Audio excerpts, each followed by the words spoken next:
अक्सर हमसे हमारे नाम के बारे में पूछा जाता है कि किसने हमारा नाम रखा है। जाहिर सी बात है, हमें हमारा नाम हमारे ही परिवार के किसी सदस्य ने दिया होगा या फिर ऐसे किसी व्यक्ति ने जो हमसे अत्यंत प्रेम करता हो। लेकिन क्या आपने कभी सोचा है कि हमारे पूजनीय देवी देवताओं का नाम किसने रखा होगा और उनके नाम का अर्थ क्या है? जी हाँ दोस्तों, आज मैं आपको ये बात बताने जा रही हूँ। श्री कृष्ण जो भगवान विष्णु के 8वें अवतार माने जाते हैं, तो उनके जन्म देने वाले माता पिता तो नहीं थे, उनके साथ में नहीं रहे थे, बल्कि गोकुल के नंद बाबा और माता यशोदा ने उन्हें पाला पोस कर बड़ा किया था। कहते हैं ना, जन्म देने वाले से पालने वाला ज़्यादा बड़ा होता है। ठीक इसी प्रकार श्री कृष्ण को अपने पालनकर्ता से ज़्यादा लगाव था।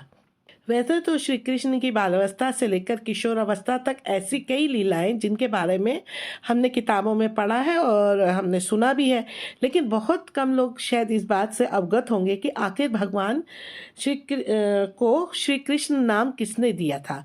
तो आइए हम जानते हैं कैसे मिला भगवान को श्री कृष्ण का नाम। तो जैसा हमने जो पढ़ा है कृष्ण जी के बारे में, तो हमने ये पढ़ा है कि उनके एक मामा कंस हुआ करते थे। वो देवकी के भाई थे और बहुत ही अत्याचारी राजा था। उसके अत्याचार से समस्त मथुरा के लोग परेशान थे। कहते हैं एक बार आकाशवाणी हुई कि उनकी बहन देवकी की 8वीं संतान ही उसकी मृत्यु का कारण बनेगी। इस आकाशवाणी के भय से कंस ने देवकी और उसके पति वासुदेव को बंदी बनाकर कारागार में डाल दिया था, जिसके बाद एक एक करके कंस ने देवकी के 7 संतानों की हत्या कर दी। लेकिन कहा जाता है कि जब देवकी की संतानों को मारने के पश्चात कंस को और भी अभिमान हो गया था कि उसे समस्त संसार में कोई भी नहीं हरा पाएगा। वो सोचने लगा था कि जिस प्रकार उसने 7 नवजात बच्चों की हत्या की है, ठीक उसी प्रकार वो अपनी बहन की 8वीं संतान को भी मार डालेगा और अमर हो जाएगा। किंतु ईश्वर को कुछ और ही मंजूर था।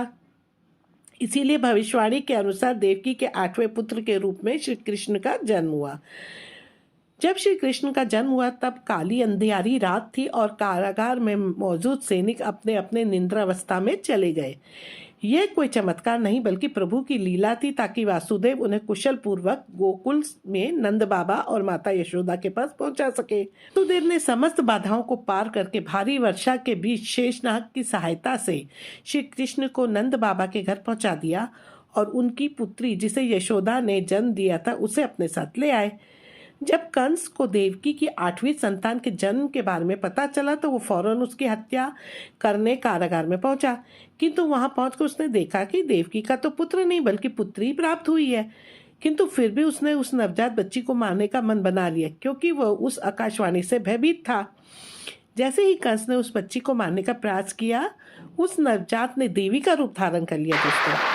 और एक बार फिर कंस को उसकी आने वाली मृत्यु के बारे में चेतावनी देकर वो देवी अंतर्ध्यान हो गई। नंद बाबा और यशोदा कंस से भयभीत रहने लगे।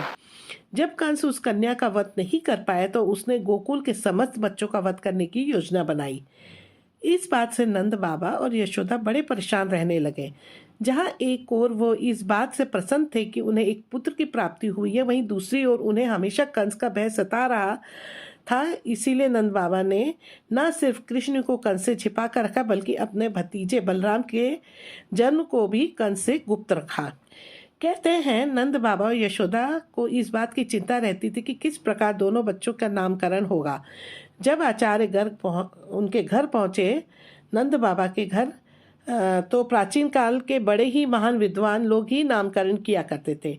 एक दिन वे मथुरा जा रहे थे, तभी रास्ते में उन्हें नंद बाबा से मिलने का ख्याल आया। जब वो नंद बाबा के यहाँ पहुँचे तो उन्होंने दोनों बच्चों के नामकरण को लेकर दुविधा के विषय में उनको पता चला। तब आचार्य ने दोनों बच्चों के भविष्य के बारे में बताते हुए कहा कि जब जब धरती पे पाप और अत्याचार बढ़ा है, तब तब भगवान ने अलग अलग रूप में धरती पर जन्म लेकर समस्त संसार को पापियों से मुक्त कराया है। ठीक उसी प्रकार इस बालकों का जन्म भी इसी उद्देश्य से धरती पर हुआ है।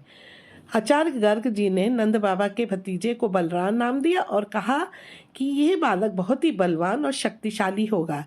इसके बाद आचार्य ने नंद बाबा के पुत्र के विषय में बताते हुए कहा कि यह बालक स्वयं भगवान विष्णु का अवतार है। जिसका जन्म संसार के कल्याण के लिए हुआ है। पूर्व में भगवान ने कभी लाल, कभी सफ़ेद या कभी पीले रंग रूप में जन्म लिया था, किंतु इस बार उन्होंने काला रंग धारण किया, इसलिए इस बालक का नाम कृष्ण होगा। इस प्रकार भगवान विष्णु के इस अवतार में उनका रंग काला होने की वजह से उन्हें कृष्ण नाम दिया गया।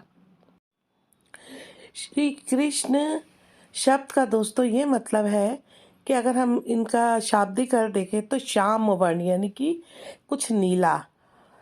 कृष्ण का शाब्दिक अर्थ जो सभी को अपनी तरफ आकर्षित करता है।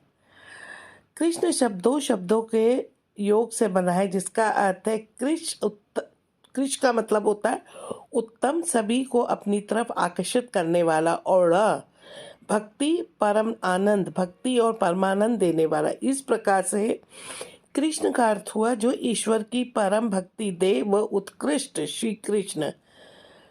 यहाँ पर कृष्ण शब्द से आश्रय है करोड़ों जन्मों के पाप कार्यों के फल को दूर करने वाला। भगवान श्री विष्णु जी के हजारों नाम का जाप करके जो परिणाम प्राप्त किए जाते हैं वह श्री कृष्ण जी के नाम के जप से ही प्राप्त किए जा सकते हैं। विष्णु जी त्रिदेवों में से एक है और भगवान विष्णु दशावतार माने जाते हैं, क्योंकि इनके 10 अवतार हैं। जब जब मानवता पर अत्याचार बढ़ जाता है और पाप की वृद्धि होती है, तब तब भगवान विष्णु जी अवतार लेते हैं। भगवान श्री कृष्ण भी त्रिदेवों में से एक विष्णु जी के 8वें अवतार हैं। कृष्ण को उनकी लीला और कर्मों के आधार पर अनेक नामों से जाना जाता है, जैसे कन्हैया, श्याम, गोविंद, मुरारी, केशव, किशोरी, द्वारकेश या द्वारकाधीश, बनवारी, वासुदेव, रणछोड़ आदि। कृष्ण शब्द संस्कृत का शब्द है जिसका अर्थ काला, गहरा, नीला होता है। सामान्य रूप से हम जो कृष्ण की छवि देखते हैं उनमें कृष्ण को विष्णु जी की भांति गहरे नीले रंग में दर्शाया जाता है। भगवान श्री विष्णु ने 8वें अवतार के रूप में माता देवकी और वासुदेव के घर जन्म लिया था। कंस के बहस के कारण कृष्ण का लालन पालन माता यशोदा और नंद जी के यहाँ हुआ।